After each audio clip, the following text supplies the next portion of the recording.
the 1998 version with Ferris Bueller. I Yeah. don't know why that one's not in the canon. Wait, first Are there any other Godzilla movies in the canon? I sure as hell hope not. I don't think so. There can't be. No. That's impossible. So I If it was, I'll quit. I actually have a funny story about other Godzilla movies. So I recently got into collecting physical media, and I was going through like a list of, all of the classic movies that I wanted to own, that I should own, like all my favorite movies and stuff like that, and just going through and buying mostly like 4K Blu-rays, because I just purchased like a PS5 and a TV that has all of the proper, fixtures for watching 4K HDR movies, super HD, all that stuff. And I'm going through and buying a bunch of movies, and I see Godzilla is available to buy at Best Buy. So I'm like, of course I'm buying Godzilla. Are you kidding me? That's amazing. Of course I want to have Godzilla in 4K. And a box of all the DVDs come, and I realized that I accidentally purchased the 2014 version of Godzilla, not the original version. And I was pretty upset.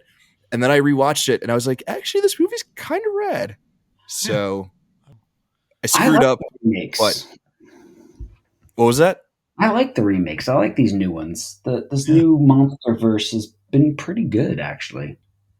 Oh, I hated the second two. I hated what was it? Godzilla versus Kong. Oh, I liked Kong versus Godzilla because it was so nutty. Godzilla, King of the Monsters, and Godzilla versus Kong. I love those two because they reminded me of like Heisei era Godzilla movies, because they were just full of all that crazy kind of crap that you would find in a 80s and 90s Godzilla movie. So it was, I love those too. So I'm in for, what is it? Kong X Godzilla is the next one coming out. So I think so. I think that's what there's another one. There's another one coming. Nice. The disappointment palpable in Raph's voice. I think I'm probably in the minority in disliking these newer. I really like 14, but the other two and the King Kong movie. The King Kong movie is like a little funnier to me, but King of the Monsters and Godzilla, or Kong versus Godzilla, or Godzilla versus Kong, whatever it's called, I was totally out on, unfortunately. Which sucks, because I feel like a lot of people had fun with it, and I guess I was just being a sourpuss. I mean, tonally, they're very different from the 2014 one, because the 2014 one harkens back to the original Godzilla a bit more as far as having a kind of elegiac tone. I don't even know if I said that word right. But then the other two are a little bit more in the, monster wrestling vein. I totally get that. Yeah. It's funny because I feel like you could take parts of 2014 and parts of King of the Monsters and make one really, really good movie. Yeah, I can see that. I think it was just like, I think 14, it was the Aaron Taylor Johnson story that I was less invested in.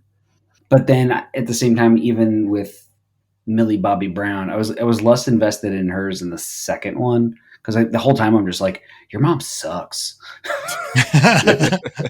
She's the worst.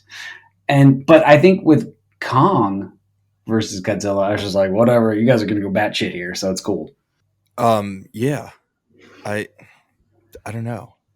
Godzilla 98 came up recently, I think in our Jurassic Park episode, because it was one of my recommendations, sort of a tongue-in-cheek recommendation. Mm-hmm. That movie is so bad it's good. Some of the Matthew Broderick does some of the worst acting I've ever seen, and I freaking love it. When he sees his ex in like the coffee shop or in the store or something, that is just some of the worst line reading that has ever happened, and it is so amazing. It's a terrible movie, but It's a terrible movie, but I love it too. I am of the opinion that if it wasn't a Godzilla movie, they didn't call it Godzilla, it would have done way, way better, and we'd have a much better opinion of it. If they just said, Mm-hmm. This is a big budget remake of Beast from 20,000 Fathoms, then it works way better. So yeah, I guess just tying the Godzilla name. It's also aggressively 1998. That was the other thing that I mentioned in 9 yards. Yeah, the soundtrack, all of the marketing tie-ins, just aggressively late 90s. The kind of almost bad redesign. Like, it was like there was so much stuff about the redesign that was unnecessary. Yeah. You know, and then the babies. I was like, oh, good Lord. I definitely did have a Godzilla 98 action figure growing up, though. So at least I got that That's awesome. out of it. Yeah. I vaguely remember there was a cartoon based on that as well. There was. Yeah. Yep. Roland with one Emmerich. of the. What can't he do? Emmerich. The only thing I remember from the cartoon is that the main character was voiced by one of the main cast members from 90210. I don't remember which one, but Ian Ziering? Yes. Wow, yes, it was.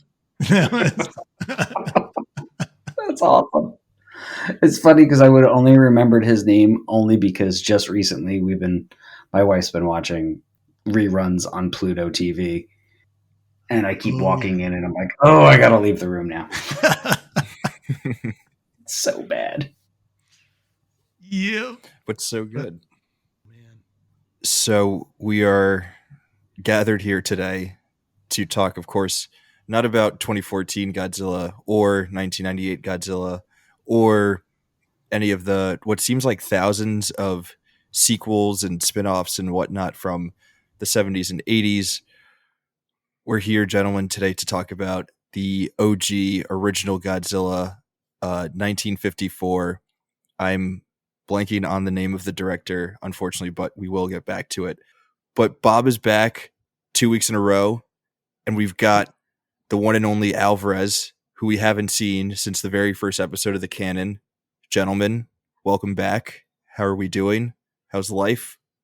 Ready to talk some giant lizard stuff? Yeah, always ready to talk giant lizard stuff. But yeah, life is good. Life is good. Talking to you guys is good. Yeah, nothing's changed on my end. Everything's solid, good, staying busy.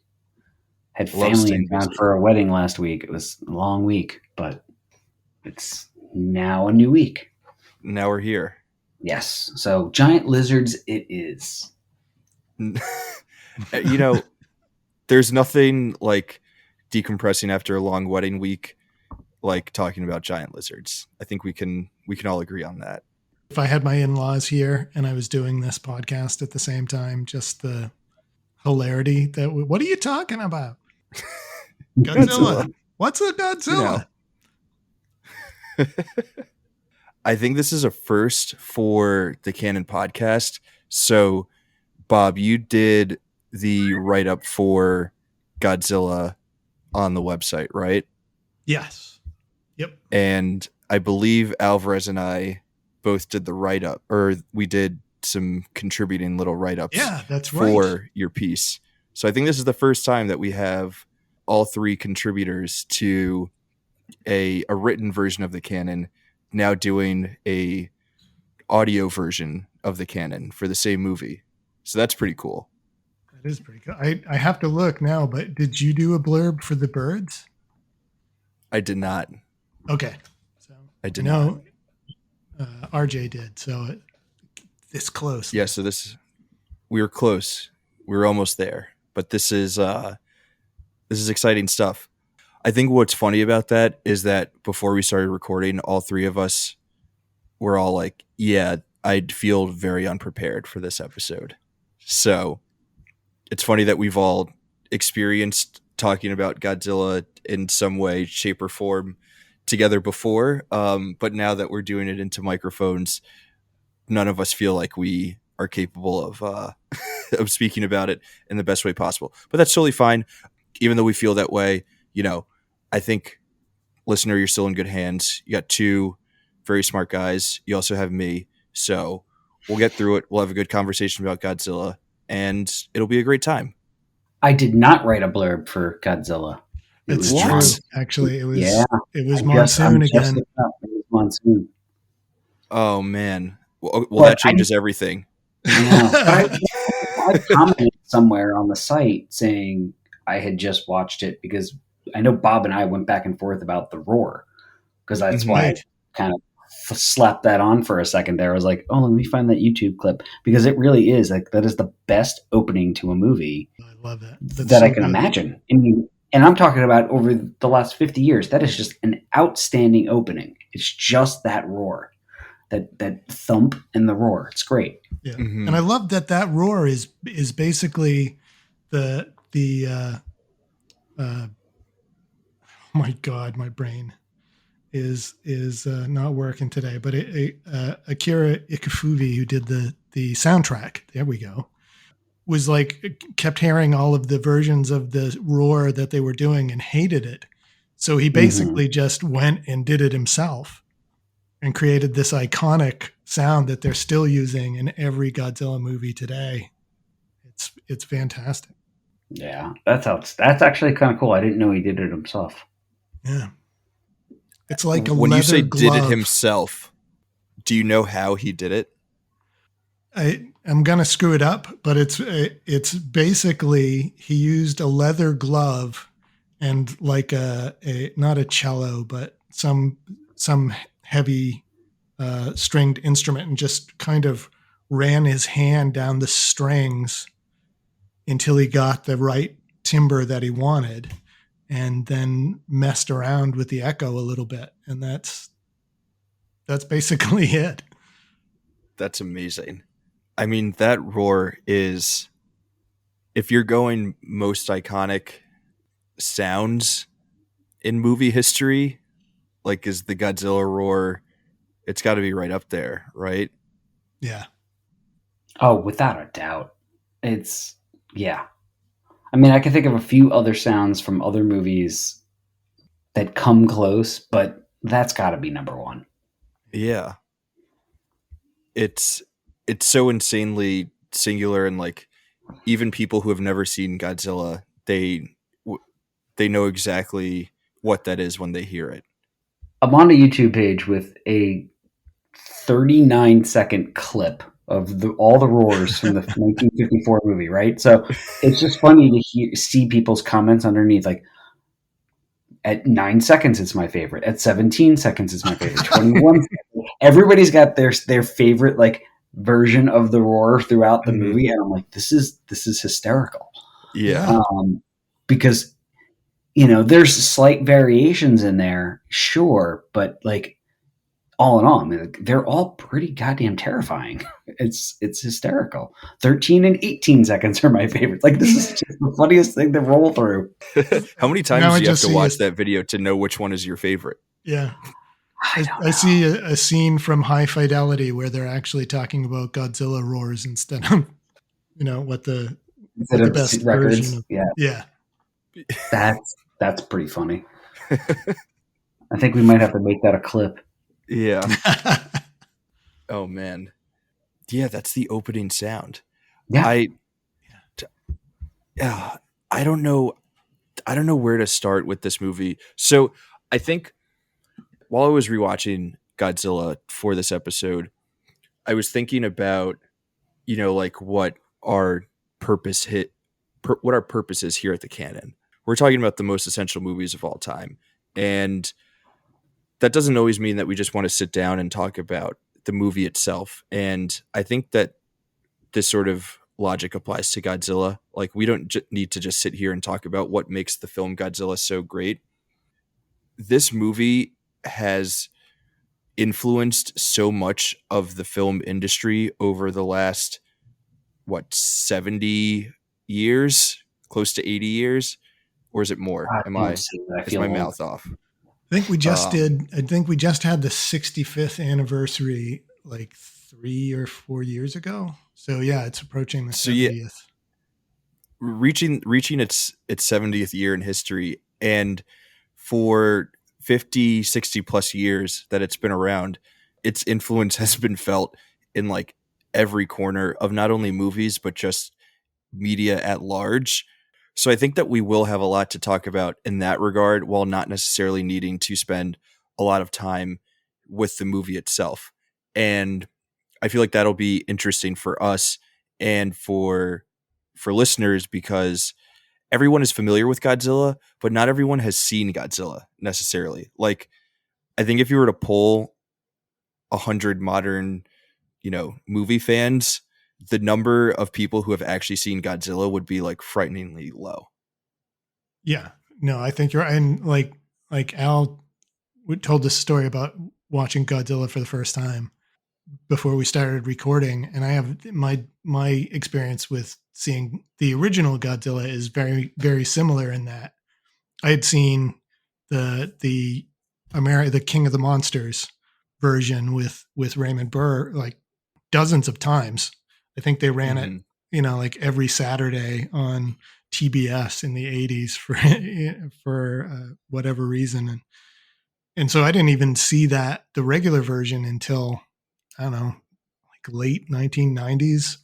I ran across a DVD that had both, and it was back when they used to save money by putting a movie on one side of the DVD and then you flipped it. Oh yeah. And another movie was on the other side. So that was, yeah. And I was, astonished at how different the tone of the movie is. And it actually got me into watching Godzilla movies in general. And none of them, as I think we've already talked about, are as good as this one is, but it was definitely a doorway into a larger world. Yeah, because I don't even think I saw the original one first. I'm pretty sure like I saw like Mechagodzilla or, any one of the other verses, Yeah, and Godzilla versus some other large monster. Right. And they always seemed, they were campy and they were silly. And you go back to the original 54 version without Raymond Burr and you're like, damn, that's pretty serious. Like it's a very different tone. And I'm kind of amazed how it shifted over the years to almost that I don't want to say slapsticky, but like it just seemed ham-fisted, like it just was odd. Yeah. But at the same time, I still really liked them. Yeah. Yeah. Yeah. I was going to say, I think the interesting thing about this, I guess we have to call it a franchise, but it seems like so much more than just a film franchise. But either way, it's really cool that the universe of Godzilla can, like you said, exist as both like this original 54 version where it's this really serious look at war and nuclear weapons and humanity and humanity's destruction of like the natural world. But then also you can just have these like really campy fun movies with guys in silly suits and like mini city sets that they're destroying while fighting, and like both really work. And you can come to this franchise, this universe, you can come to it for either one of those things or both of those things. I didn't see Godzilla for the first time until I want to say 2020. I think it was height of the pandemic. My roommates and I, we had nothing to do on a Friday night, so we ordered a bunch of bottles of sake and we're like, let's finally watch the original Godzilla movie. And we watched that, and then we watched one of the campy sequels where Godzilla fights another giant monster, and we loved both movies, and like you can enjoy it even in the same sitting. It's incredible. No, that's totally true. It is. It's one of those ones. It could have completely different tones, but you're like, it's just fun because you know what? Giant monsters are cool. There's not much else you can say. Yeah. Another interesting point that we can get into is the fact that giant monster movies sort of are all birthed from Godzilla. We had King Kong came out, I think 20 years before this, but in terms of like monster movies, obviously kaiju movies, but an entire genre was birthed from this movie. I don't know if either of you guys have any specific like histories about how all of that sort of came to be after Godzilla, or just like thoughts on that genre as a whole and how it all gets traced back to Godzilla. But I did want to bring that point up. Didn't it tie into like the atom bomb that was really like impetus for the Godzilla movies in the first place? Yeah. It's well, you have, the producer, Tamayuki Tanaka. I don't know if I've got that right, but he had been going to make a film in Indonesia, and it like fell through. He had all this money and cast and all this stuff ready to go, and he was like, well, the hell am I going to do now? What's a big movie that I can, what's a movie that I can make, what's popular? And they had just re-released King Kong in Japan, and it had made more money in that re-release than the previous 3 releases combined. And on top of that, the previous year had The Beast from 20,000 Fathoms had also done like a huge business in Japan. So he was already thinking giant monster.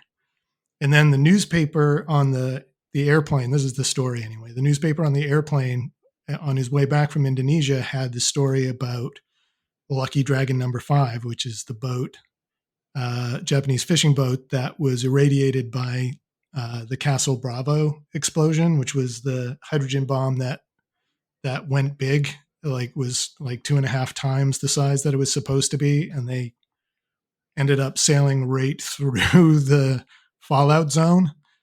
And nobody knew how bad that was until well after they'd got back to Japan and sold fish into the fish markets. So this was a huge thing in Japan, and it was only 2 years after the occupation had kind of left and censorship had loosened, so they could even talk about radiation and atomic bombs and all this stuff. So Japan was like, this is the second atomic bombing of Japan, and it was a huge thing. So he just combined those two things, this kind of nascent giant monster genre that had kind of started, and then this fear of atomic radiation. And the same year, this was 1954, was when Them came out in the United States. So we were starting to have that sort of interest in giant creatures, radiation as well. So it just seemed like kind of a zeitgeist moment where they hit it exactly right. And, can you tell us what Them is about a little bit? Sure. Them is about giant ants that are created by underground atomic tests in the Southwest desert. Oh, of course. Yeah, it's one of the first and one of the best of the 1950s giant monster U.S. version movies. So. Mm-hmm. I love that movie too. That's another one. I remember that being on, like, it was probably, well, Ralph, you'll know this, WPIX. Mm-hmm. You remember that? Yeah, that's where I watch all my Mets games. Yeah, and I was like, I just swear it was on all the time, and I loved it. And actually, it's funny because that was probably going to be one of the ones I would have picked later, but I have options now, so it's good. Because it was like, that was another one that was just like, it's kind of like, it's terrifying because ants are pretty gross looking. They're hideous. Like when you see them up close and you're like, ugh. And then they're giant. It makes it even worse. Yeah. And there's multiples of them. Yes. As opposed to just one Godzilla. Yeah. Yes. So I didn't really answer your question though. So my question? Yeah. Cause you were like, well, how did Godzilla lead into this giant monster? No. It totally, I think you guys did answer the question, and bringing up Them pops into my mind another question or area of conversation that I was hoping that I could ask you guys about. So I feel like all of the American 50s movies about sort of like nuclear fallout and the effects of all of that, I feel like they're not seen in sort of the same regard as a movie like Godzilla. That I feel like, and again, I haven't really seen a lot of them, so I can't really speak to it that much, but I feel like Godzilla is really taking a serious look at like the repercussions of all of that stuff, and our complacency. I mean, it's not even complacency. It's just like straight up responsibility for, these awful things that have happened in the world.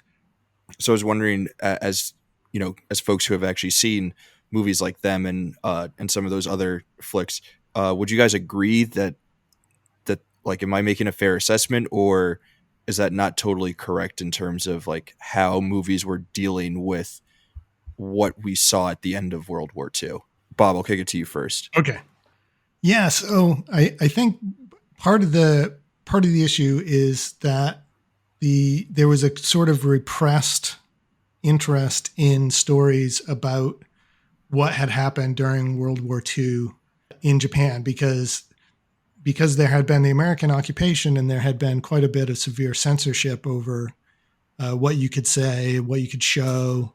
And like, I think some of the people that worked on Godzilla were like technically war criminals, as far as like they were filmmakers who had been engaged in the making propaganda films. So they were technically not even supposed to be making movies. But like Godzilla is like the third or fourth film that was even allowed to discuss atomic weapons directly. And so there was this, I feel like there was this repressed need on the part of the Japanese public to kind of engage with this really complicated set of emotions and experiences, because they were both, I feel like the Japanese in that moment probably felt a little bit like Godzilla, because they were both monsters because of things that they had done as a nation during World War II. But they were also victims because they were also the only country that had been had a nuclear bomb dropped on them. So Godzilla was like this expression of these two aspects of the Japanese psyche.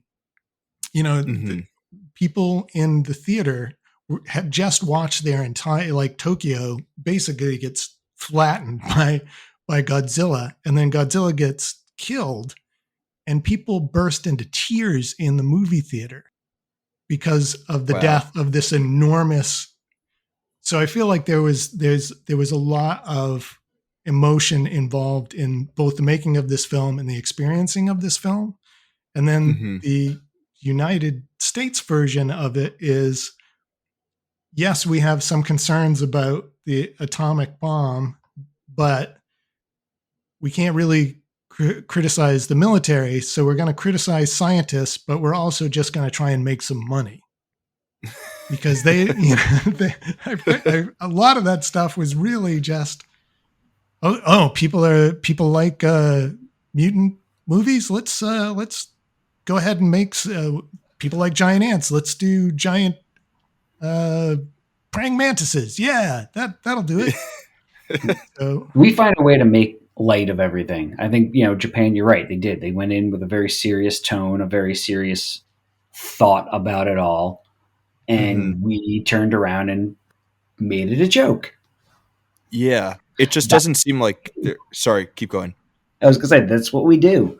We just, we try to like soften it a little bit so we don't look like the bad guys. Yeah. It just seems like there wasn't an interest in post World War II US, at least, to sort of reconcile with our role in, what happened during World War II. I think you see obviously you see a whole lot of European art that is really reflecting on what happened and everyone's role in it. You see a lot of Japanese art that is trying to understand, reconcile with, come out of what happened in that war. It's just weird. It's just, to me, it doesn't at least seem like there's a whole lot of like thoughtful art, at least American movies, that came out of that came out of that post-war period. It was just like, yeah, that war was crazy. Let's make some epic freaking movies and like everyone will make a zillion bucks.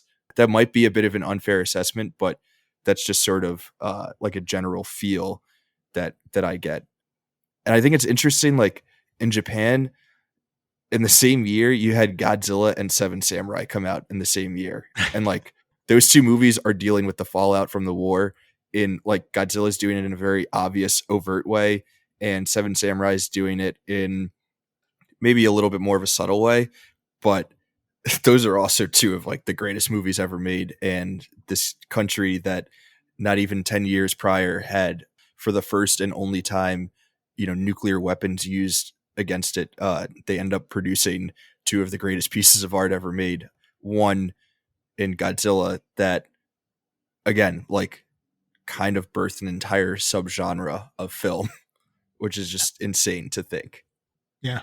That's a pretty damn good point. I was like, wait, Seven Samurai was the same year? I just, for some reason, I feel like it's even older than that, but it's not. You're right. Yeah. 54, just a wild year for Japanese filmmaking. And you're right. It's two of the best films made. Yeah. I don't think it's any coincidence that Ishiro Honda, who's the director of Godzilla, was one of Kurosawa's right-hand men as far as making films. He was like a second unit director and did cinematography and all kinds of things for Kurosawa. And Kurosawa always loved Godzilla movies as well. So imagine if Kurosawa made a Godzilla movie. Oh, good boy. God. Godzilla versus some samurai. You got Mifune as a samurai taking on a Godzilla monster. That he would somehow have to be gigantic. That happened. Yeah. Giant samurai versus Godzilla. Someone make it happen. Actually, maybe not. Our time has passed. Cool. Do you guys want to get into the actual movie a little bit? We've talked a lot about sort of the history leading up to it and, history that it's sort of left behind, but there is also an actual movie in here that's a pretty darn good movie that we should probably talk about. Let's do it. Let's get into it. So I guess the easiest place to start is just, I know, Alvarez, you talked about the roar, the scream, I don't even know what you would call that from Godzilla. We talked about that sound effect and just how like lasting that is. But are there any other sort of aspects or elements of this movie that really stuck out to either of you, either during your first watch or upon any rewatches? And Alvarez, I'll let you go first on this one. Oh, it's a terrible move. You should never let me go first. Since I said I was really unprepared, I can't think of anything that stands out other than the fact that, like, Raymond Burr stood out for me as a kid the most. And I'm like, God, and it's hard to get him out of your mind sometimes. Even when you go back and you watch the original, you're like, what? Why did this happen? And I was like, I know why we did it, but the production of it alone, I mean, I think is pretty fantastic. Yes, it's a guy in a suit. We all know that, but it looks real. I mean, the design of that creature is one of the best things I've, put on film. And it's a cool story because it's not just like, oh, Godzilla's here to destroy us. Like there's at least like a build to it and why it's happening. And, I think we kind of reinvented the wheel, like, with the remakes and stuff like that over the years. But, it was just something simple, which I think I liked about it too. It didn't try to like over explain like a lot of movies do these days. Yeah. Just angry monster is mad, attack city. Things go wrong. It comes out, there's never, there's not always a crazy explanation for everything and be like, this was because of this. It's like, yeah, there was an earthquake. He was down there. This happened because of a bomb going off. Blah, blah, blah. Done. Like, that's all you need. Yeah. Yeah, that's a great shout. And going back to the like production design stuff, the design of the monster is absolutely incredible. The fact that it's just a guy in a suit, which obviously in 54, that's sort of the only way to make that happen. I remember there's like one scene in particular when I think Godzilla's attacking at night, and there are all those people on the train, and it's cutting back and forth between the train and Godzilla, and you're like, oh, that's just a miniature train set, and then it cuts back to a guy in a suit in like on a set of a mini city that he's destroying, and all of it feels so real. Mm-hmm. Uh, like, how did they do that? That's insane. It's movie magic at its best. It really, really is. Mm-hmm.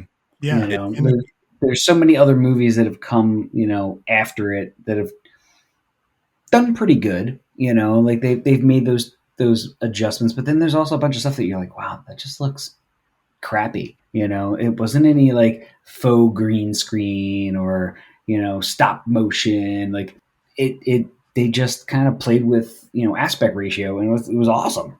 Yeah. yeah, Bob, I and feel like you were going to jump in as well. they wanted to do stop motion too, though. No kidding. The guy who did the special effects was Eiji Tsuburaya, and he like brought a budget to the producer. This is how much it's going to cost to do stop motion for this film, and they laughed him out of the office. So he's like, well, crap, I can't do stop motion. I guess I got to do a guy in a suit. And so, and that's key to what makes Godzilla work. The suitmation process is just completely identifiable with Godzilla, and it works great. And it was something that they were forced to do, not what they wanted to do. I do have to point out, we were talking about individual elements, and I think you were thinking about what are some great moments in the movie that stand out. I'm going to ding the movie for one scene, and it's at the first time we see Godzilla, unfortunately, when they're on the island, and it's been, a great thing where they've kind of already identified Godzilla with the force of nature. Like you can see the destruction in the village looks like a typhoon hit it, except for the giant footsteps you can see in the long shot.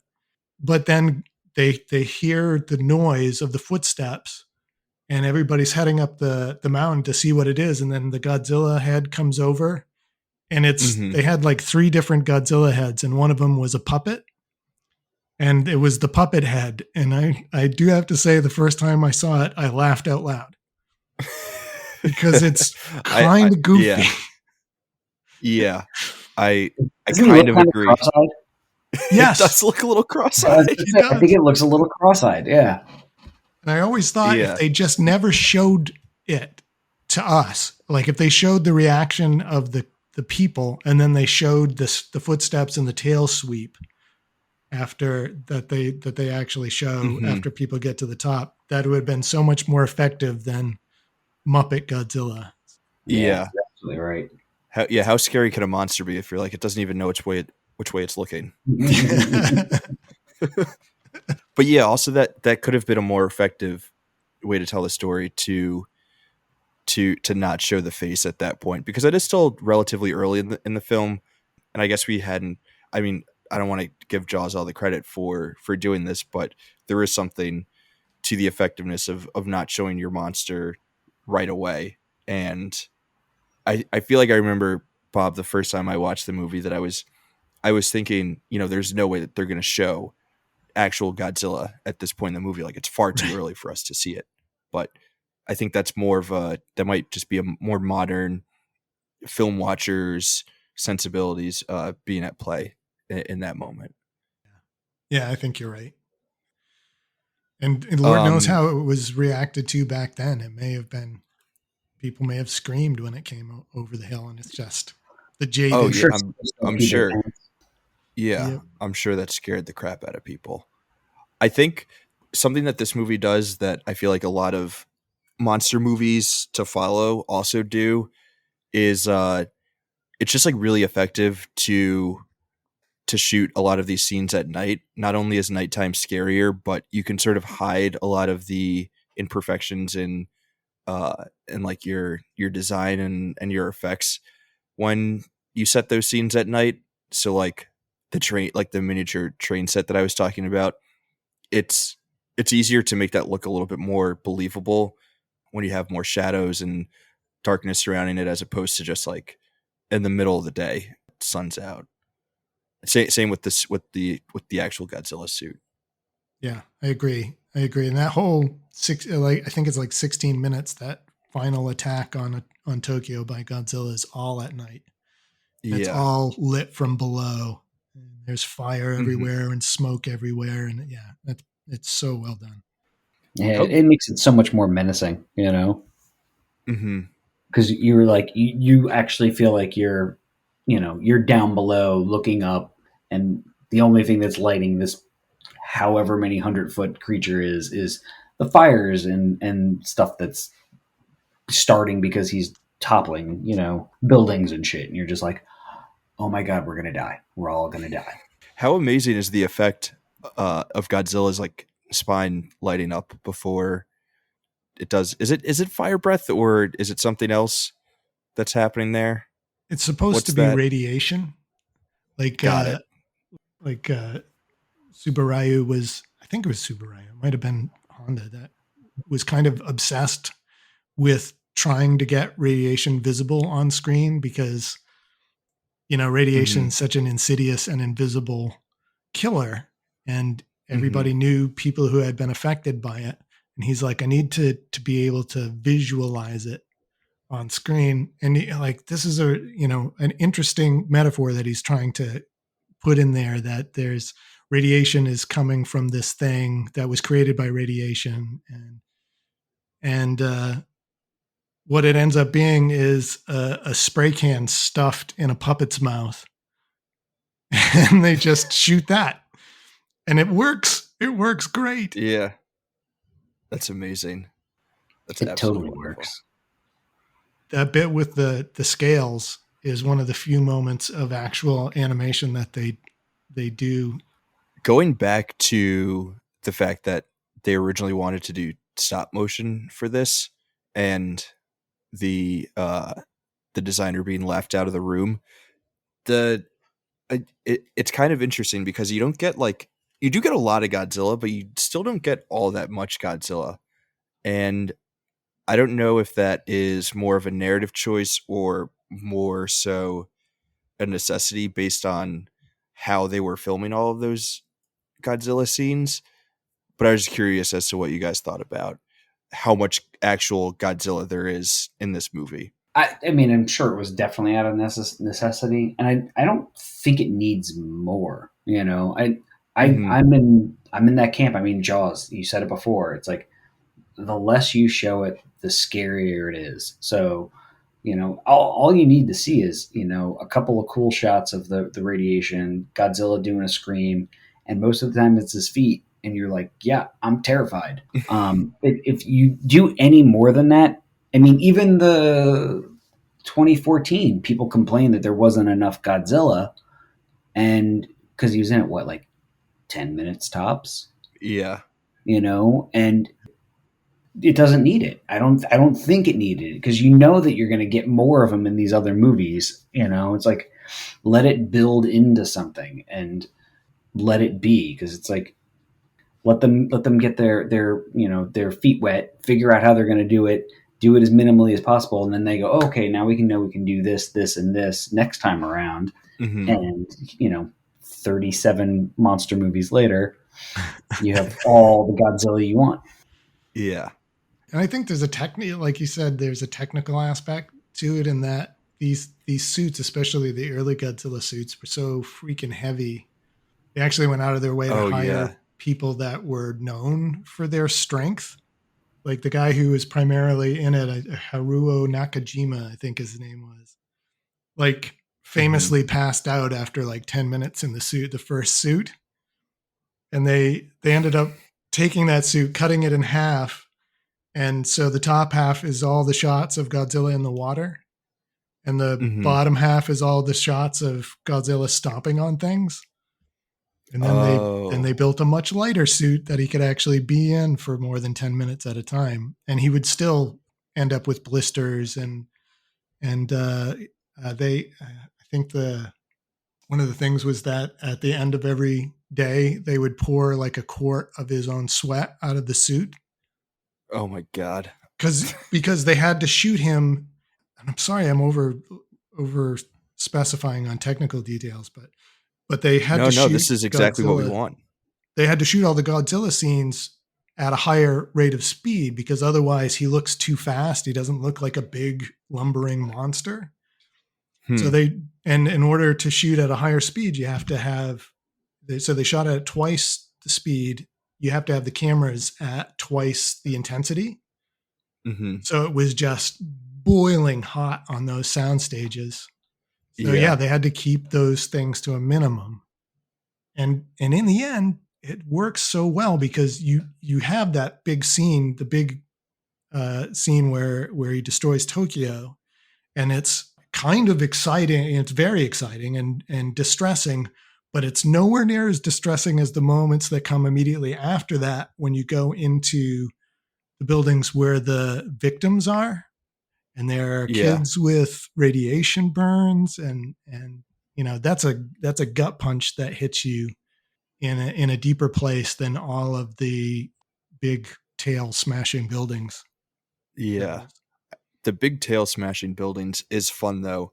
And as great as all of those scenes of Godzilla destruction are, and Bob, like you said, the real gut punches when you get to the shots of the families inside and stuff, that reminded me that I did also want to get to the humans in this movie and the human characters.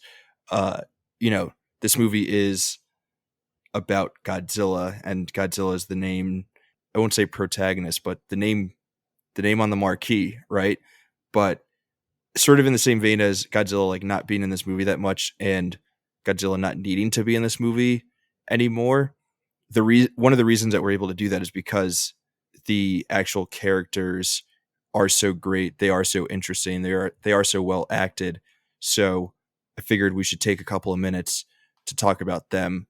In particular, I just wanted to give a quick shout out to Takashi Shimura, who is, I forgot his name, but he plays one of the scientists.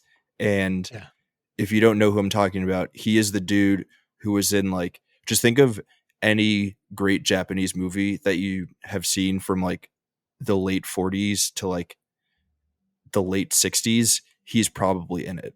He's the old dude in Ikiru. He's the old samurai in Seven Samurai. The dude is in every classic, and he's just the best. But that being said, Al, what did you think of all the characters? Do you have a favorite one? What did you sort of think about like their stories and their dynamics and everything going on with them? I don't have a favorite character. I mean, Godzilla is the favorite character.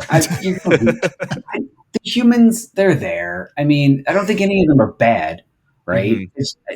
I just don't care, right? I'm like, whatever. They're there. They have their parts, but I want to see Godzilla, and I want the Godzilla to do things. They're reacting to everything, but I didn't really have a favorite character. I guess it's something I probably should pay attention to more. Nah, that's fine. It's a terrible answer. I thought you would have one. That's fine. Bob, do you feel the same way about the characters, or did you like the story that was going on the ground level? We'll say the first time that I watched it, I think I was in the same boat. I'm here for the big G, and all of the destroyed buildings I can get. But the last couple of times that I've watched it, I've appreciated. Even though Takashi Shimura is an important part of it, and he's like one of the first of the we have to study it, we can't kill it sort of scientists that we get to see in a movie. It's weirdly the love triangle between like Serizawa, the scientist who creates the oxygen destroyer, Emiko and Hideo, that gets me because it's a struggle between what the human heart wants and what duty demands. And it to me, that's the struggle that Japan was going through at that point in time, and a mirror of that struggle that they were coming off of. A duty demands we do these horrible non-human things, and we want to be good human beings. And how do we reconcile the fact that we are a society that has done both? And so to me, that particular relationship, and also the struggle that Serizawa has with, I've created, essentially the new atomic weapon, and I've already seen what atomic weapons were used for. It's like, if Oppenheimer had been able to take all the plans for the atomic bomb with him, that's the choice that he makes. So he chooses, in the end, to me, he chooses duty and humanity. When he basically sacrifices himself so nobody can use it again. So I have 2 follow-up questions on that, because I love everything that I'm picking up everything that you're putting down on this little love triangle.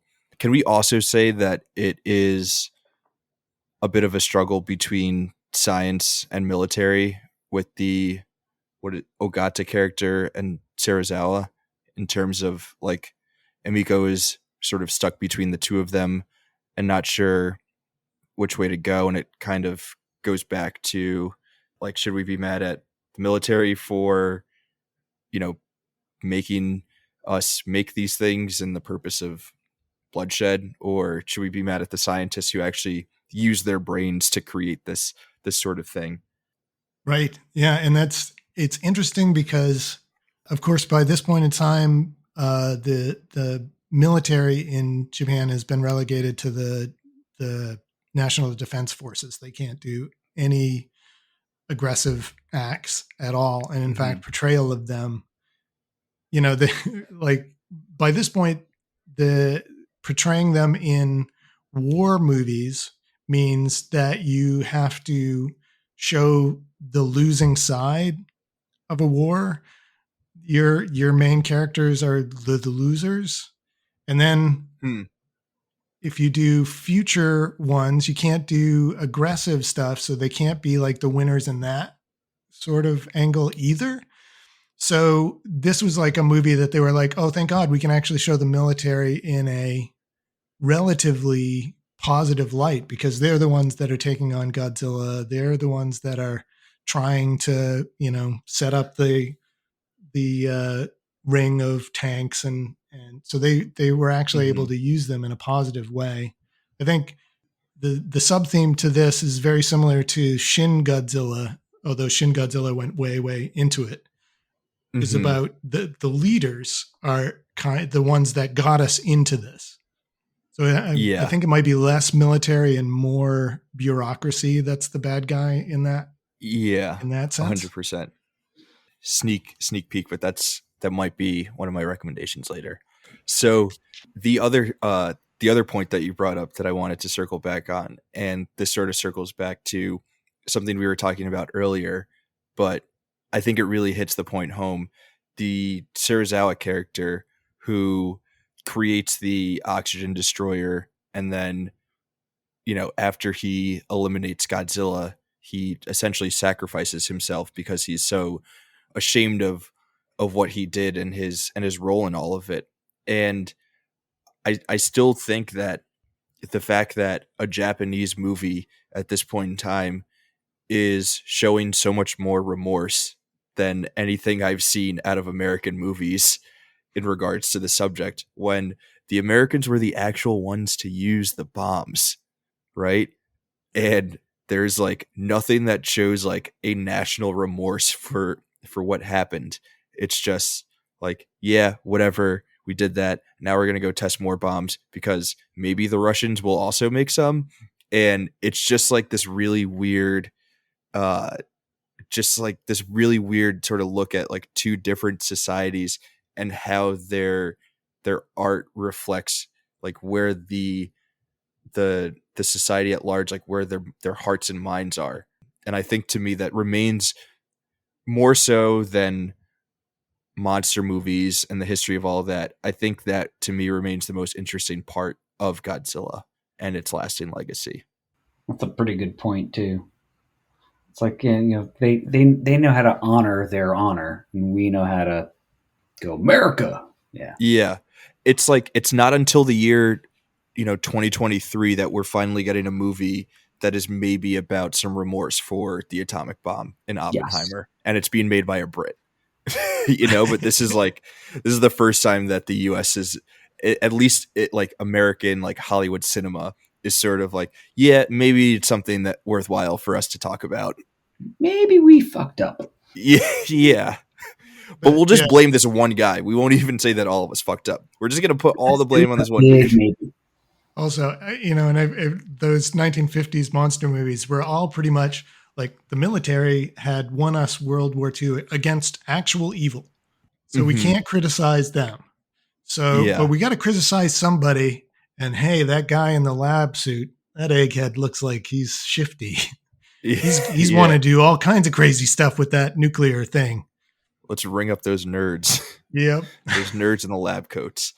And here, the nerd in the lab coat essentially saves the day. Yeah. Yep.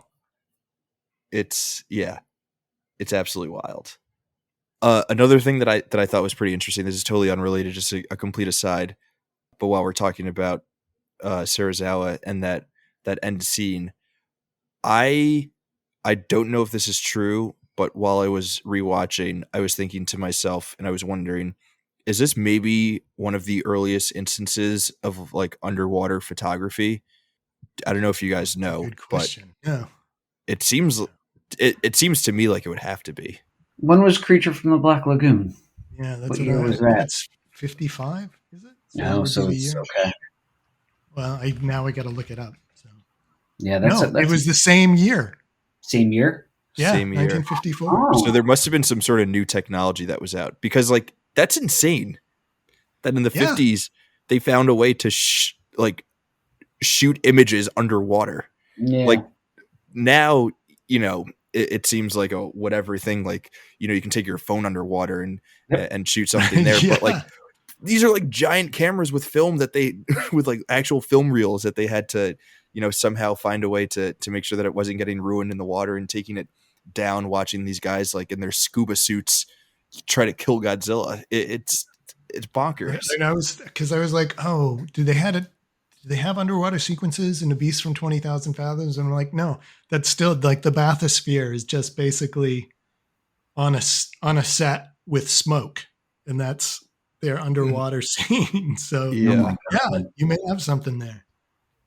That's pretty interesting.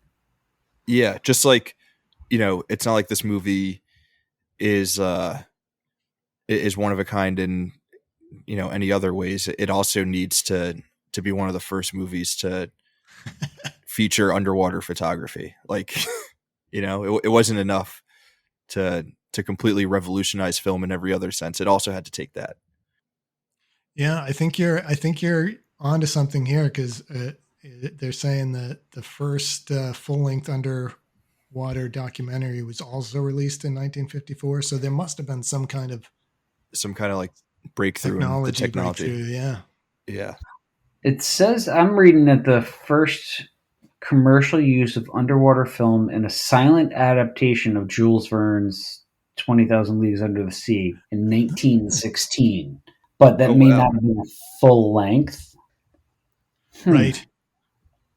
But interesting. Something for us to go down the deep internet. I'm sure there's a YouTube documentary on it somewhere.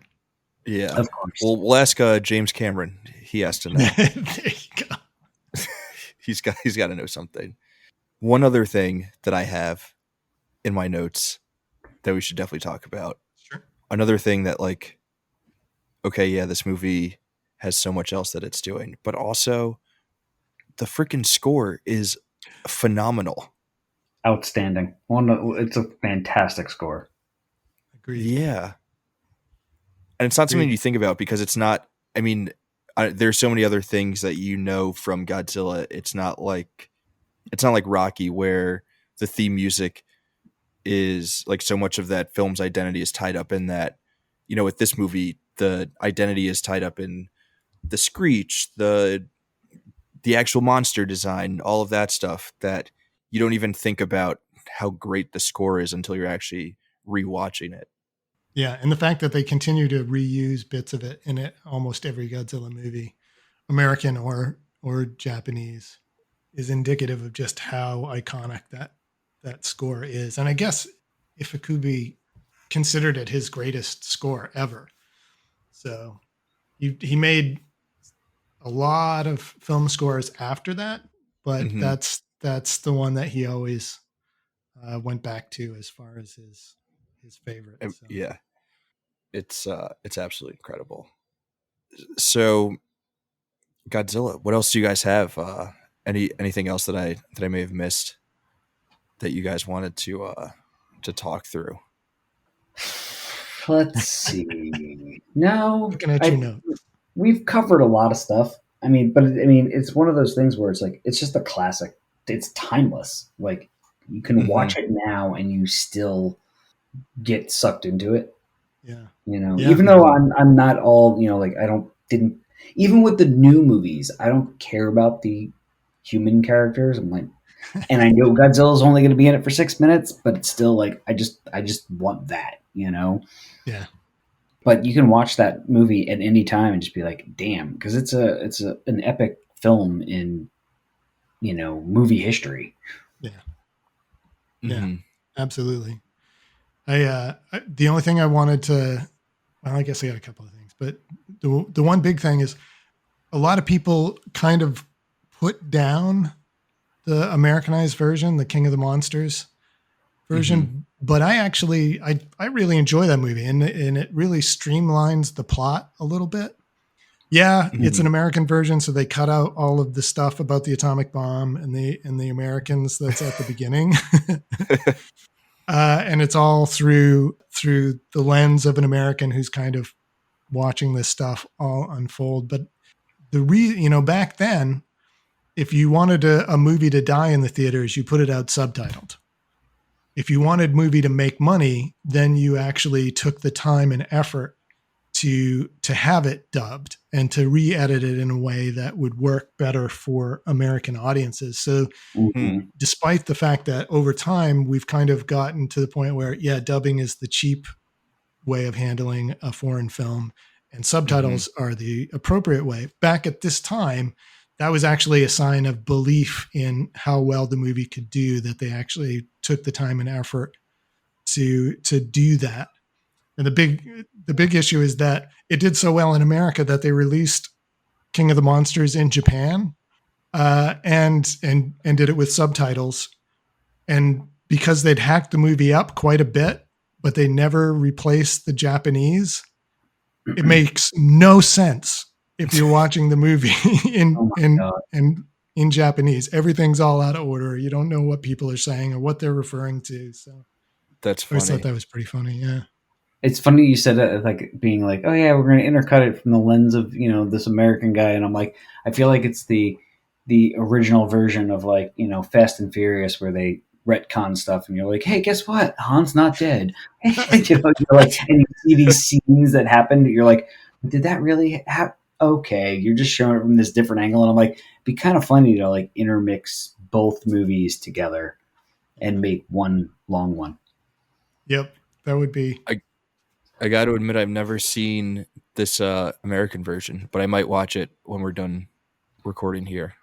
It's surprisingly good. Yeah. And Raymond Burr really loved this movie too, which endears him to me, in part because it was like the first role that he'd gotten where he was kind of the hero character, because he like coming off of like Rear Window, where he's the murderer, and he played heavies and stuff like that. But he loved it so much that he even came back and reprised the role in Godzilla 1985 for the return of Godzilla. So unfortunately, not something you can find in the US.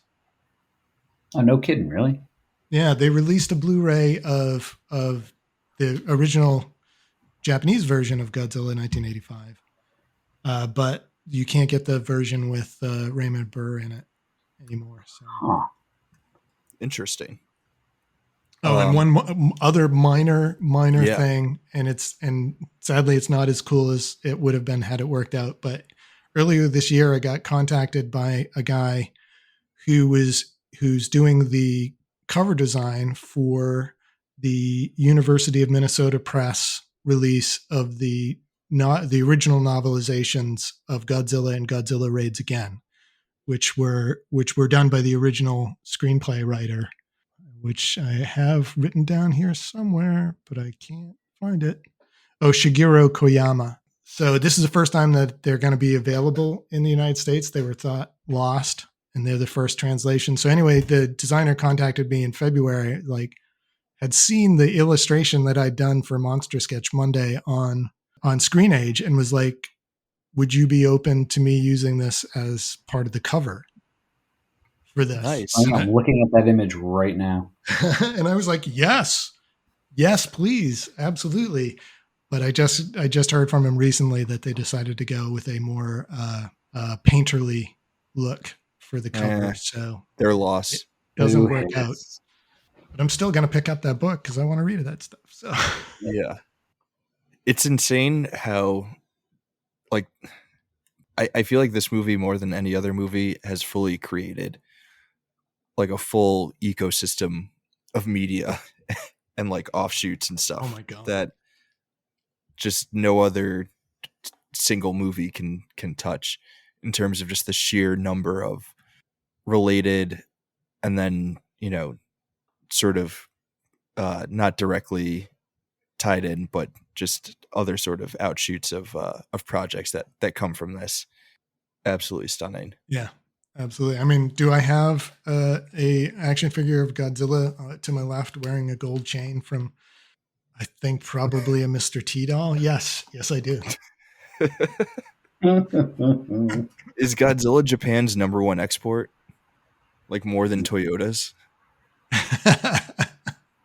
I hope so. It's got to be up there. It feels 33 like movies, not counting the US versions. Cartoons. Oh my God. Did you ever watch the original 1970s cartoon? No. Godzilla? 70s cartoon?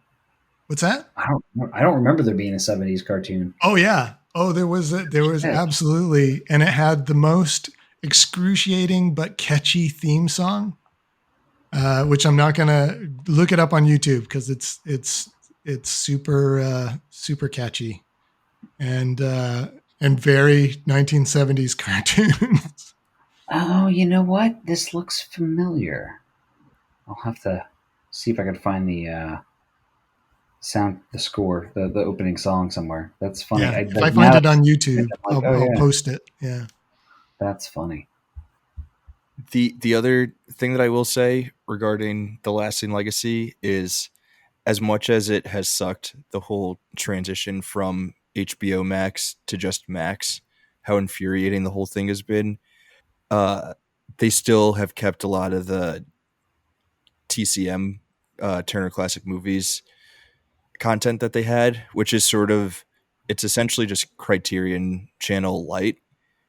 So they've kept a lot of that stuff, and like 20 plus Godzilla movies are available to watch on what is now Max. So for anyone listening, the original Godzilla is there.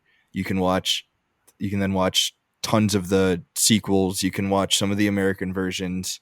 There's so much Godzilla related content to consume, and Max still has a lot of it. I was never a huge fan of the Showa era goofy stuff.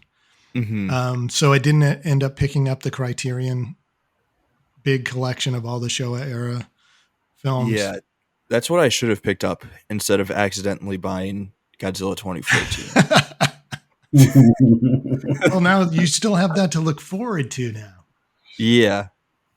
More money to spend. But more money to spend. Yeah. Buying physical media is great, and everyone should do it because it's a better way to watch, and with these streaming services, a lot of things can be wiped off the face of the earth, and that's not good. So it's cool to own the things that you like physically in your own collection so that you know that it will remain forever.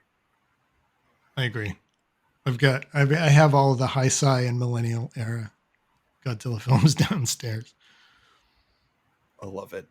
Gentlemen, should we get into recommendations, or do we have anything else to say on Godzilla proper? Man in suit. No, I'm kidding. Wait, what? Man in suit. The whole time? I thought that was the real Godzilla. No. There are also men in suits. Like, yes. I don't have the brain capacity to actually put this together, but there could be some sort of meta thing that you put together, some reading about a guy in a suit versus men in suits. But recommendations. What do we say? Let's do that. Let's go for it. Let's go for it. I feel like we should have made a rule that nothing with Godzilla in the title can be allowed as a recommendation for this, but we didn't. We didn't. It's too late to change the rules. It's too late to change the rules. Let's get into the recommendations that we do have.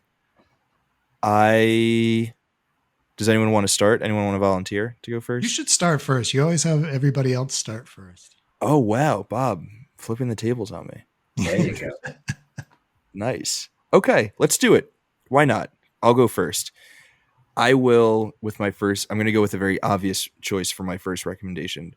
It doesn't have Godzilla in the title, but it may as well have Godzilla in the title. I am unironically really into this movie. It's one of those movies that not everyone loves, but I will cape up for it. If you listen to our Rocky episode, you will hear that I am a big fan of M. Night Shyamalan's The Village, and that's a movie that I will go to bat for any day of the week. Another movie I kind of feel in the same realm, definitely 1,000% influenced by Godzilla. I will go to bat for it any day of the week, mostly because it features 17 Years by Rat-a-Tat. I'm, of course, talking about Cloverfield. I love that movie. I love that movie too. Awesome. I'm glad we're all on the same page on Cloverfield. And I think that gets better over every time you watch it. It does. I just watched it like not that long ago. I was catching scenes and I was like, man, this movie's good. Yeah. I know it's a shtick with the handheld camera stuff, but it worked, and it worked really, really well for that movie. Yeah, it totally works for that movie. My one nitpick, it's a big nitpick, and sorry I'm taking us on a totally weird tangent, but as you guys know, I live in New York City. I'm like a New Yorker all the way through. My biggest pet peeve in movies is when they have a fundamental disrespect for New York City geography, and Cloverfield is a big offender in that sense. They do a lot of things and make a lot of moves that just don't make sense in terms of New York City geography. But other than that, it's a great movie. I have the same issue with film set in Maine, so I don't. I totally get it. It can be annoying. Sweet. Bob, I feel like since you're setting the order, you have to decide who's next now. Well, I don't, because he brought up the opportunity for us having the same film choices. I'm going to give Alvarez the chance to go first, so that I have to reshuffle mine rather than forcing it. Well, in a similar vein, and tying into the 2014 Godzilla, I'm going to pick Gareth Edwards. It's Gareth Edwards, right? His Monsters movie. Yes. Oh, nice.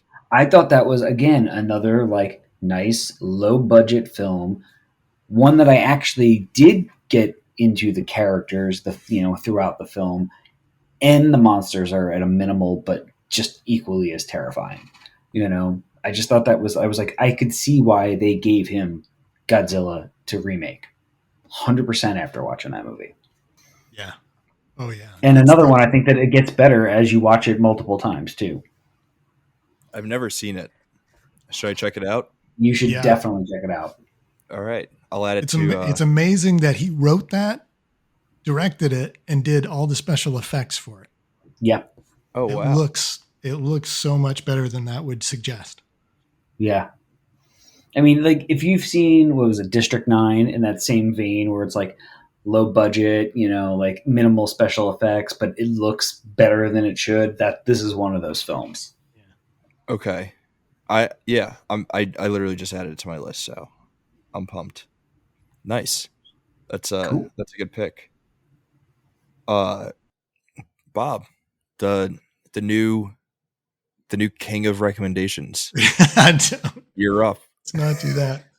Let's not go back to Big Bob from the first time I was on. Big Bob. Yeah. Oh, good God. So yeah, he left it open for me, so I'm just gonna take that shot and put up a film that came out the same year as Godzilla, but it's the American focus, which was more about just giant animals or people, and recommend Them, which is the classic giant ant movie from Warner Brothers. It's way more serious than the films would become after that. They actually take giant ants seriously, and there are scenes that are actually extremely creepy, especially early on when they're not exactly sure what is causing all the destruction. Mm-hmm. It's just an exceedingly well-made mutant monster film of the 1950s persuasion. Yeah, the ants look a little goofy. Okay, they look a lot goofy, but it's everybody takes it seriously. And I mean, Santa Claus from Miracle on 34th Street is in it as a scientist. Oh my God, I forgot that. Yep. And John Aguiar, who I can't remember what else he was in. He was a big sci-fi guy as well, but it's well worth a shot. It's one of the few black and white movies that my niece will watch. So that and Creature from the Black Lagoon are the only two that she will watch. So nice. That's my recommendation. Good first pick. I don't like going first because I like to wait and hear what others recommend and then base my pick on that. So now I feel totally lost. I'm totally off my game. I'm sorry, man. All good. All good. So it's okay. It's fun. So, okay, I'm going to take a weird swing with my second recommendation. And I've been talking a lot about this episode about Godzilla being a film that is about the nation of Japan sort of reconciling with its role in the end of World War II. So in a similar vein, I'm going to go with a movie that was made in the other main power in the axis of evil and sort of their reconciliation with what happened in the war and their role within it and sort of the fallout of everything to come after. This movie was made a little bit closer to the end of the war, but still a super interesting look at all of that stuff. Sort of one of like the first looks at like postmodern film in the sense that it's like it's confused about morals and morality and humanity and everything that we saw on this stage that was World War II. So my second pick is going to be Germany Year Zero. Pretty interesting movie. I don't know if you guys have seen it. I have never even heard of it. Yeah, it's a heavy flick. It's about Berlin. It's about a kid in Berlin, like right at the end of World War II, and just him like his like day-to-day life, sort of living in that world. It's heavy, but it's really good. Yeah, definitely. I'll definitely have to look that up. I've never even heard of that. It's cool. Yeah, it's good. I think it's a good movie for people to watch. That's why I'm recommending it. Alvarez, back over to you. Okay. Well, since we kind of did bring it up before, I'm going with the original King Kong. Yeah. That's just another like great, Nice. I think black that's in the and white canon though. original. It is, isn't it? So I Yeah. Damn guess it. I won't pick it. Well, I don't want to pick the Peter Jackson one because I didn't really like. I saw that in the theater, and I sat next to Roger Ebert's wife. Not him. I actually sat next to his wife. He was very sick at that time, so he was up more towards the front. But Wow. it was pretty cool to know that he was there at this Yeah. screening. And I got out of there and I was like, it was okay. It was really long. And you know what? I honestly haven't seen it since. But well, then what's the '70s one with Jessica Lange? I'll go with that one. Giggles. All of the King Kongs. Yeah, because we know that one. We're gonna make it into the canon. No, it's not. I actually like that one too. No, it's got that '70s, Towering Inferno, Poseidon Adventure vibe to it. It's just I don't know. It's bad, but it's good in a weird way. Yep. I've never seen it. And it's definitely like worth watching at least once. Okay. Yeah, and the cinematography is actually really, really good in that movie. The acting and writing, not so much, but it does look good. Yeah, that is true. Okay.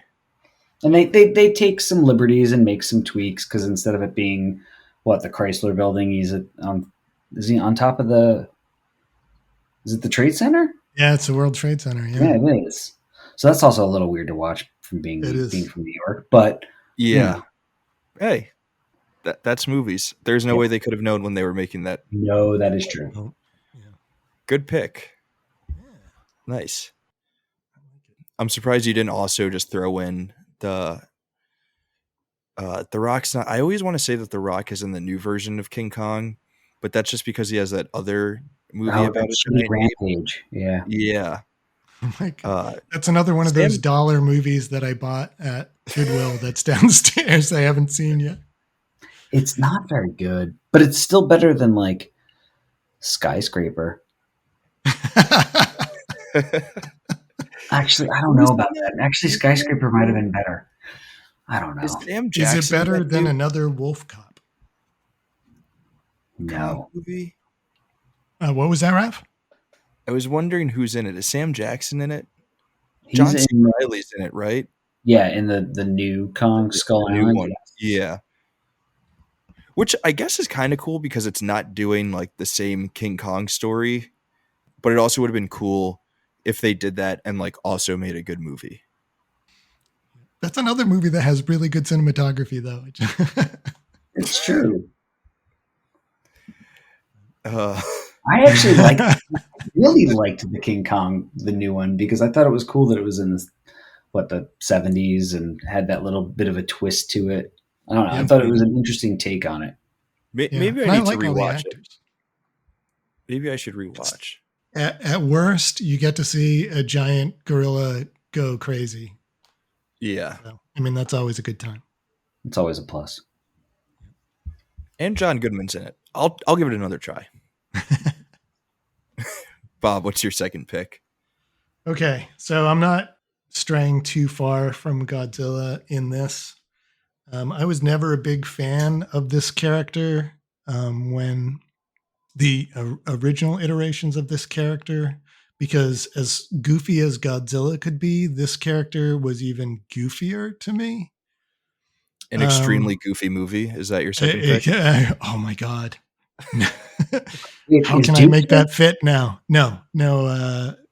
In the late 1990s, they rebooted this character because they'd rebooted Godzilla, and Godzilla had done extremely well. So they decided it was time to take the giant flying turtle, friend of all children, Gamera, and they made a trilogy of movies that's packaged under the Gamera Heisei trilogy name. I think that I can't remember what the actual individual movies are called now. It's like Defender of the Universe. Oh, Guardian of the Universe. I'm sorry. Attack of Legion and Revenge of Iris. and it was the production values were uniformly much higher than even the Godzilla movies of the time, and the plot lines were the kind of super ridiculous but extremely played serious sort of plot lines. The most recent Godzilla movie, the Godzilla versus Kong movie, reminded me honestly of the best parts of these Gamera movies, with a kid that has a almost psychic connection to the main monster, and secret government agencies that are trying to take advantage of it, and a creature that is actually an ancient monster that fought ancient monsters in prehistory. So it has a lot of echoes in the more recent Godzilla movies, and it's also a ton of giant monster fun. Quite a bit gorier than Godzilla movies tend to be. I think Gamera loses an arm with a fountain of blood in it in the last movie, but Nice. well worth a watch if you like giant monster movies. Who doesn't love watching giant monsters beat the crap out of each other? And there's a big Arrow special release with all three films. So. Awesome. Arrow has some great DVD sale events. Like, it feels like once a month they just have massive sales. It does feel like that, does. Yeah, I might be on the lookout for that release. Awesome. Definitely look for the Arrow version. There was a Mill Creek version that came out before that, and it's not worth picking up. So, except for $1 at Goodwill. Noted. I will only be on the lookout for Arrow versions. Sweet. Awesome. It's back to me for my final pick.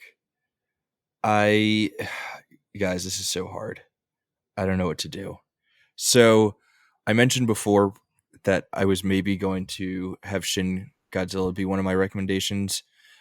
I think we talked about it enough during the course of our conversation that I don't need to recommend it now, but I do really adore that movie. I think it's one of the best of the remakes of Godzilla that I've seen, at least. So I'm cheating a little bit by sort of recommending that, but not really. What I am going to recommend is, and this is going to be a bit of a stretch, but I want to do it because it's top of mind. It's a recent movie. It's out, I think, this week. It's out right now in limited release, but it will be, so when this episode drops, I think it will definitely be out nationwide at the end of the week. But I just saw the new Wes Anderson movie, Asteroid City. It is also sort of dealing with nuclear testing and things of that sort. So it's a little bit related. It's a bit of a stretch, but I just saw it, so it's top of mind. So that's going to be my final recommend. I like it. Definitely on the list. Yeah. Yeah. It was funny because as you were trying to describe it without saying it, I was like, he's going with Asteroid City. Like, it just like it popped in my head, and I was like, huh. Because it's like, as you guys both start to describe your movies, I start to like try to guess in my head. Yeah. Yeah. That's the fun part. Yeah. It is totally the fun part.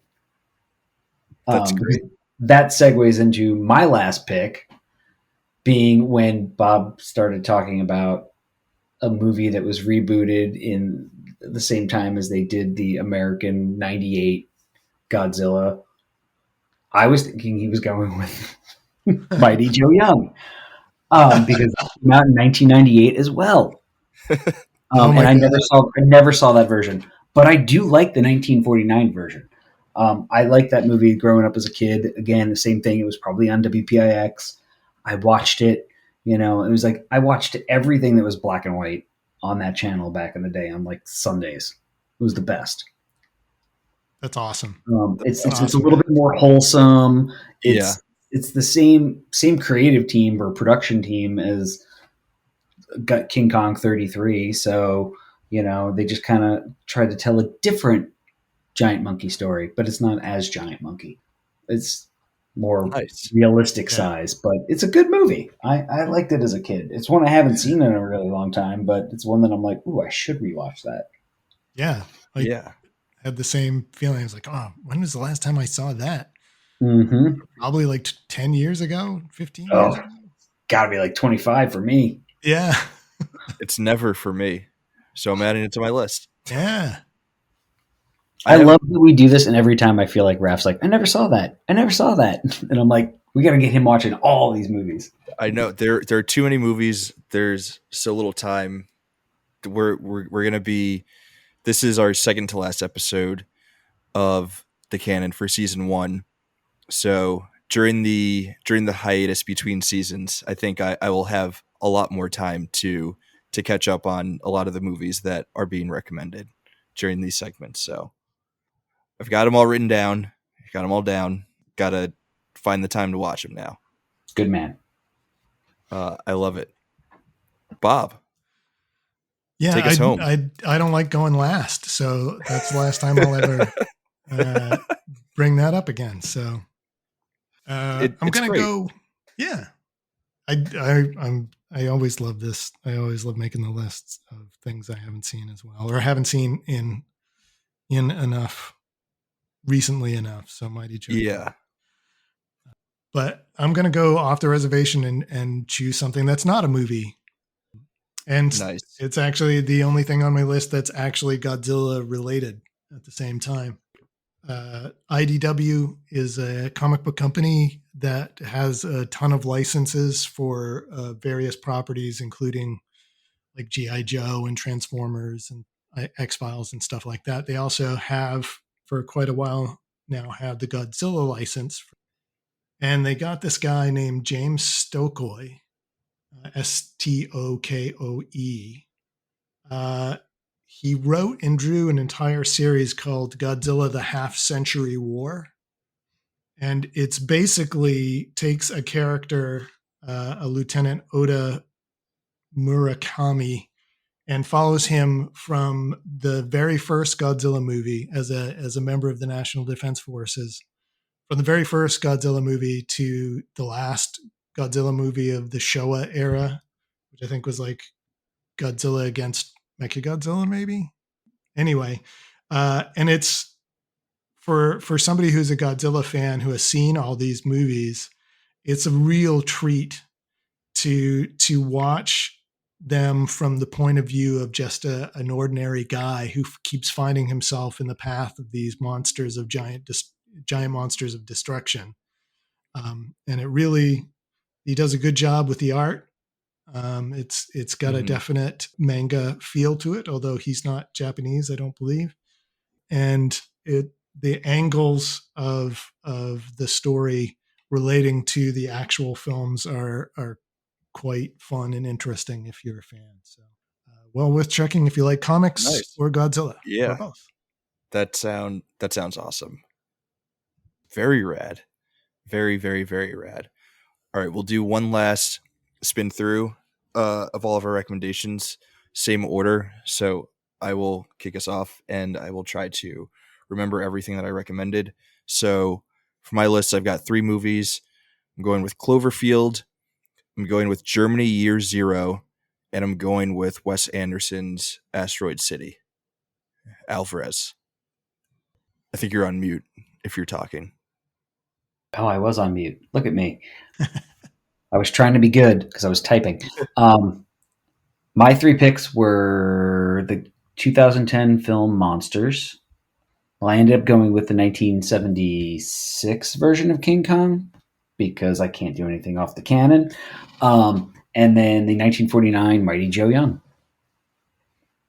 Amazing. Nice. Yeah. Bob. I went with the classic 1954 giant bug movie, Them. The late 90s Gamera Heisei trilogy, and the IDW graphic novel collection of Godzilla: The Half-Century War. Awesome. Dudes, gentlemen, fellas. We did it. Germs? I don't know. I don't know. I was just looking at something for Monsters, and popped up another movie that I was like, oh, that would have been a good one too. And I'm sure Bob's seen it, but Troll Hunter. Oh yes, Oh, that was a good one too. that was a good It one. was a really good one. I'm like, ooh, I Yep. might want to change, but it's too late now. I'm throwing it out there as a last minute. It's too late now. I actually really like that director. He did what was the Autopsy of Jane Doe as well. So, Oh, that's right. That wasn't half bad. nope. But Troll Hunter is a very different, Yes, very very different different. tongue-in-cheek giant creature film. That's awesome. Yeah, it was a good one. I love it. I love it. Yeah. Any parting words? Anything to plug? Any upcoming articles or write-ups that you guys have coming on the on Screen Age Wasteland? Or I feel like lately we've been doing words of wisdom to end episodes, which I feel like has been pretty fun. So if you guys have any words of wisdom, drop those as well. I've got nothing. Thanks again for putting this all together, Raph. You've been organizing this so well, but yeah, I have no articles coming up. I mean, I do the weekend fallout, and I just slap those together real fast on Thursday for Friday. But I haven't had time. I've been really busy with a bunch of other stuff, so I haven't even been able to think about writing and putting anything else up lately. But everyone should check out weekend fallouts. Yeah, everybody should join weekend fallout. Yeah. That'll be good. Yeah. Yeah, if Godzilla's coming, get out of his way. That's the only thing I can think of. If you get a chance, listen to the Blue Oyster Cult song. It's cool. Oh man, you know what we never talked about? There's like a heavy metal band. I think they're Swedish, and their name is Gojira. I have a few of their albums. They're really, really good. Yeah. Oh my God. So that's going on the list too. Check out Gojira. So. That's a good bonus recommend. We'll leave everyone with that. Oh, yeah, everyone, all the bonus ones. Nice. Yeah. Once you're done here, throw on some Gojira albums. And have a swell time. Good. The only thing I got going is Muppet write-ups this week because it's Muppet Week. And then next month, Sailor and I are doing the top 10 George Romero movies, which I think has been in draft form in the back end of Screen Age Wasteland since it launched. Yeah. I was gonna say I feel like I've seen that for a few years now. So we're finally gonna get that done. It was from the site previous to Screen Age Wasteland. Oh my God! And I took it from there to have at some point to put up. We have a few that we just like grab the old posts and hope to put them up. So next month, readers can be on the lookout for something that has been in the works for what, like 4 or 5 years now? Yep. 5. Yeah, it's like 5 years. Yeah. Yeah. Amazing. Worth the wait. Definitely check it out. Oh, we'll see. Continue to check out everything going on the Wasteland website. A lot of good stuff. A lot of good movie conversations. Join us over there for more good movie fun. And until then, we will see you next week. Take care, everyone.